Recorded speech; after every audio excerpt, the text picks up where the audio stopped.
catch rates over time has actually come down. And our catch rates are going up. So while working with you as an industry, we can further fine-tune this capability and to kind of narrow down the number of applications you actually have to evaluate versus the number of applications you're able to find which have an anomaly. The last thing I want to touch upon from our information perspective is the correlation or lack thereof of bureau scores and what we find in our Hunter database. So we have something called the Hunter Pro Score, which is an amalgamation of the data that's available within Hunter. What you see is actually there is not much correlation. There's an equivalent spread of the Hunter score across each decile of the bureau score. So what does this mean, really? What this means is a good or a bad credit has no correlation with an intent to make a fraudulent application. Right? So what basically this could mean two things. One, somebody is actually stolen somebody else's identity. Or two, this is potentially an identity which has been created and nurtured to commit frauds. In fact, what's also unique is when you look at the number of applications, they're actually, and I'm going to say, applications with anomalies, they're significantly skewed towards high credit scores. So now moving forward, what as Experian are we doing today to help the industry, right? So there are some areas that we've been focusing on. One, we want to talk about is device profiling. Second, the use of alternate data. And third, the inclusion of advanced analytics to help us tackle these various problems that we're facing. And what's interesting is we've actually seen all of these three spoken about significantly today from a lot of banks and NBFCs saying these are the problems they face and these are the kind of solutions they're looking for. So what is device profiling? I'm sure we all have heard about this, so I won't spend too much time on this. From our perspective, it's a very non-intrusive method of collecting information related to a device, right? We use hundreds of attributes related to the particular device to create a unique device fingerprint. Every time the device shows up at one of our sites, one of our partners, this could be an SDK-based, JavaScript-based on websites. Now, based on our unique analytics, we're able to identify, right, whether it's a fraudulent intent, just based on the device itself, right? Whether there are multiple languages, whether somebody using a proxy, somebody is pretending to be from Kerala, but it's actually sitting out of Nigeria. Somebody's got Tor browsers, all negative behaviors indicators, right? But once again, the power of this capability from our perspective really come back on the back of the powerful consortium that we create. So similar to our existing Hunter network, the device consortium helps our members to understand and confirm if there has been any anomaly or negative behavior associated anywhere else. Now the beauty about device, it's not restricted to having this information just on financial institutions. This is across industries as well. In fact, one of the largest banks in the country has been working with us and now is going live with our digital device verification solutions across all their products.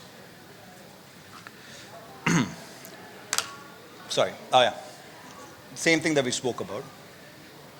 Now the second thing, sorry about this, is the presence of a significant amount of alternative data across the industry, right? Now, we're all aware, last many years, there's been significant amount of use of alternate data. Some of it, obviously, there is your NBFC AA, the regulated active consent route. And then there's the plethora of data being made available through social media, through the various apps, through your behavior online, what you're buying, how often you're buying, what you're ordering to be delivered on a regular basis, right? So there's a world of data that's been made available and not significantly utilized. But interestingly, in the world of fraud, this information actually leaves a significant trail which allows us to predict potential behavior.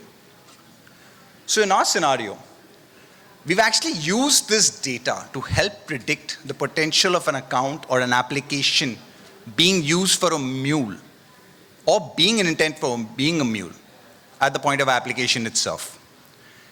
So we have actually used ML capabilities and unsupervised learning to actually create these models. In fact, we train the model without giving any mule flags, right? So that does is it removes any bias as far as the model creation comes out, right? Even doing this, we were able to find differential mule rates. And then we used what we call an ensemble model covering everything in our ecosystem to bring this all together and actually create a final solution which our banking partners are actually able to use in real time at the point of application to predict which are the accounts which are high risk to go mule, and actually clustering them into small buckets which then can be actioned upon at a much lower cost, a much lower effort, and protecting the bank significantly and the consumers as well. This is actually something we've been engaging with the top 4 or 5 banks in the country, and actually, proud to announce that we're going to be going live soon with a few of these banks, right?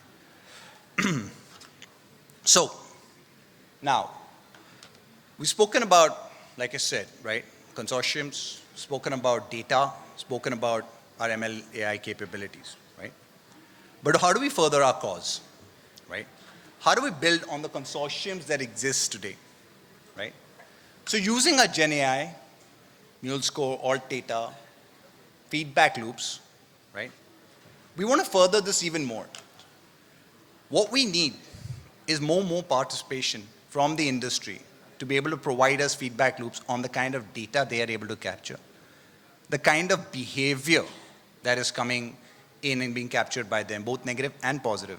In fact, not just across financial institutions, but across any digital interaction with consumers, whether it be telcos, whether it be e-commerce, whether it be quick commerce.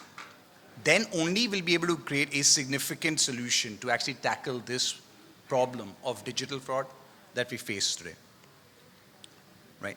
Second, from a financial institution perspective, how do we actually utilize all this that's available to us? So there's no silver bullet, we all know that. The best way is layering. And when I say layering, doesn't mean including or introducing further friction or more work for us or our financial institutions. More digital solutions based on data which enable us to be able to quickly solve, identify, and give answers.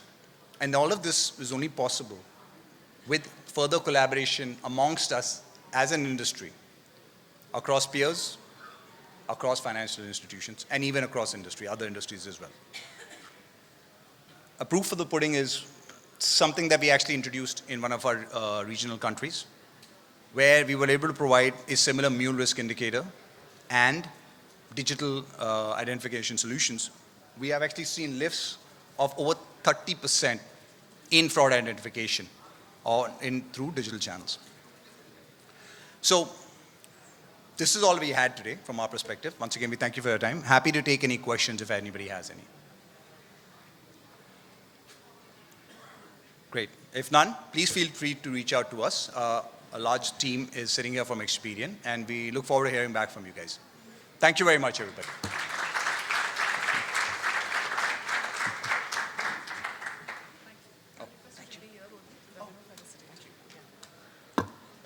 Well, I'll request Neha Kabra, VP AML, HDFC Bank, to kindly come forward on the stage to felicitate Shaleen Srivastava.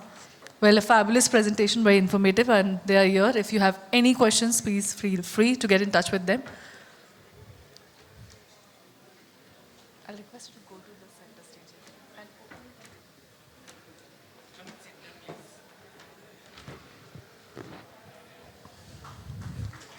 A huge round of applause. Thank you, Mr. Srivastava.